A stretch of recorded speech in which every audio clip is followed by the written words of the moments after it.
السلام علیکم ورحمۃ اللہ وبرکاتہ۔ میرے پیارے بہنوں اور بھائیوں، آج میں ماہ سفر کی 28 اور 29 تاریخ کا وظیفہ لے کر حاضر ہوئی ہوں، اور وہ پتی نہیں کروڑوں پتی بننے والا عمل ہے۔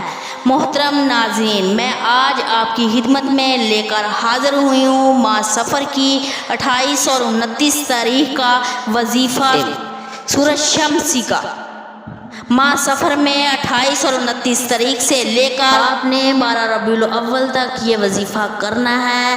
یہ سورت 40,000 بار یا 70,000 بار یا 1,25,00,000 بار پڑھنی ہے۔ یہ ہر سال سفر کی 28 اور 29 تاریخ کو پڑھیں۔ ہر سال میں نے بھی اس کو پڑھا۔ کمال تشریح ملی، کمال مالی حالات، مشکلات، پریشانیاں، کامیابیاں، سخت ترین مقدمے، لڑائی جھگڑے، حیرت انگیز طور پر اس کی شان کریمی سے اس سے نظام بہتر ہوا۔ سورۃ شمس آپ نے سفر کی 28 اور 29 تاریخ سے لے کر 12 ربیع الاول تک پڑھنی ہے۔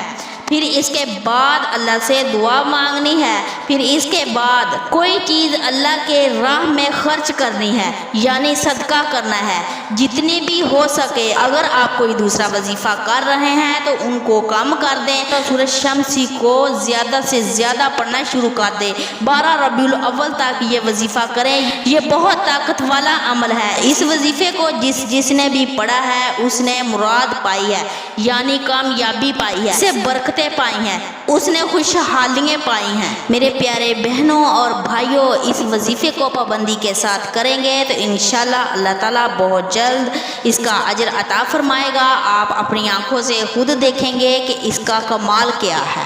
میرے پیارے بہنوں اور بھائیوں، اگر آپ کو میری ویڈیو اچھی لگی ہے تو صدقے کی نیت سے میرے چینل کو سبسکرائب ضرور کیجیے گا اور زیادہ سے زیادہ شیئر کیجیے گا۔